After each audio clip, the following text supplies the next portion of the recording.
As a niche internet micro-celebrity, it's my responsibility to bring you guys entertaining content on a somewhat consistent basis, but I'll be honest, man, I haven't been too good about that recently. This is something I usually go through towards the end of the year where I'm just completely drained of any creative abilities and can't really bring myself to make what I would consider good content. It's the main reason I haven't been writing scripted videos, as well as the reason that my unscripted videos have been, at least in my opinion, so unstructured and disorganized. But today, I got that red 40 brain buzz going, and I'm gonna do my best to put my writer's block aside so I can give you guys at least one more certified banger before the year comes to an end. Today I'm going to be covering the Young Thug trial, which I'm sure some of you are probably already familiar with. For those of you that are as uninitiated as I am, allow me to provide some context. Our man of the hour here, Young Thug, has something of a track record when it comes to run-ins with the law. From failing to show up to concerts after signing expensive contracts, to felony drug and firearm possession, to gang-related charges, Mr. Thug could probably use an Etch-a-Sketch to draw a courtroom from memory at this point. This time, he was one among 56 people who were charged in a Georgia RICO indictment, as well as various other charges relating to gang activity and illegal possession of drugs and firearms. Now, obviously, I'm not gonna sit here for hours on end and dissect every little minute detail. I'm not about to do a frame-by-frame analysis on the jury and make some weird attempt to connect the dots between background character number 26's shower routine and Young Thug's innocence. Instead, I want to cherry-pick two particular,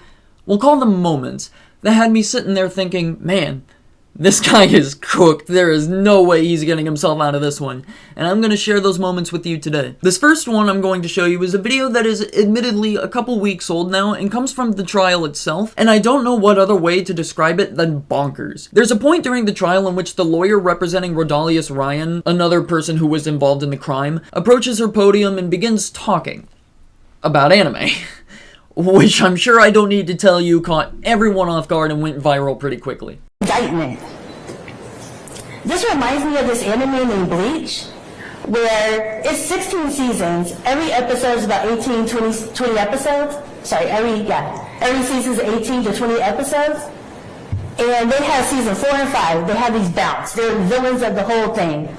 In season 4 and season 5. One thing I'm just noticing now is that she absolutely looks like she's trying to dress like an anime character. Not in a way that's obvious where people will be able to tell just by kind of quickly glancing in a general direction, but more in a subtle, subliminal kind of way. Call me crazy, but that just seems like what she's going for, man. Now, I'll be honest with all of you, I really don't watch anime because people ruin it for me. If there's a new anime coming out, the fans that don't exist yet have already ruined it for me. So naturally, all of this waffling was completely nonsensical to me. But after doing like 5 minutes of research, I realized that what she's actually trying to do is pull off a Chewbacca defense and failing miserably. I didn't know what a Chewbacca defense was, let alone that this concept even existed in the first place, but apparently it's when a lawyer starts talking out of their ass in an attempt to confuse everyone and derail the entire case. It's like a Pokemon using an attack to confuse an enemy in a legal setting, but in this case it backfired and the Pokemon confused itself.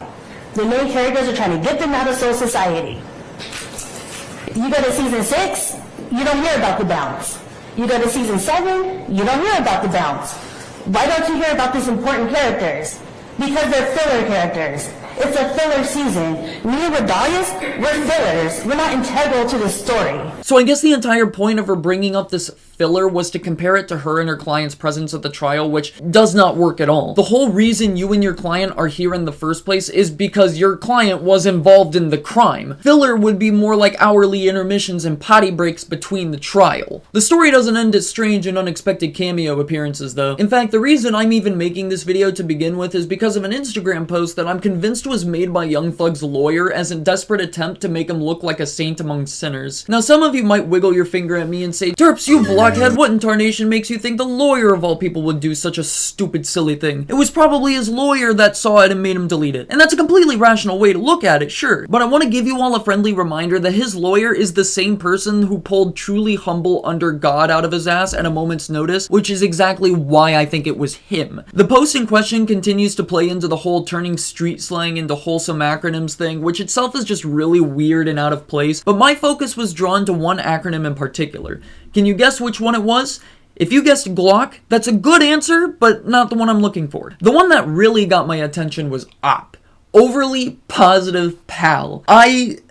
don't even know what to say to that. I may not be the most well-versed in hashtag thug life nomenclature, but I know for a fact that is not what "op" means. Do you guys remember the time that one vegan teacher turned the N-word into an acronym for something to the effect of nematode, intel, gargantuan gamer, you know, that whole thing? That's exactly what this is. Oh yeah, his co-defendant got stabbed in jail too, I guess. With that all being said, I'm not a very big fan of modern rap, but this was just so bananas that I had to talk about it. The stabbing did result in the trial being delayed to January 2024, but I'm gonna be real with you guys, unless something else super cartoonish happens between then and now, I'm probably gonna lose any and all interest because I'm really only here for the memes. All that aside, if you guys enjoyed this video today, be sure to smash the like button and subscribe to the channel. I know I haven't uploaded a lot lately. Like I said before, this is a phase I go through every now and again, and I've actually been slowly getting back into writing scripts and making videos in general, so you guys shouldn't have to worry too much. By the way, I have a Discord server if you guys want to join. I don't really plug that a whole lot, so the link is in the description down below if you want to check that out. Thank you so much for watching. I love you all. Have a fantastic day, and I'll see you in the next video.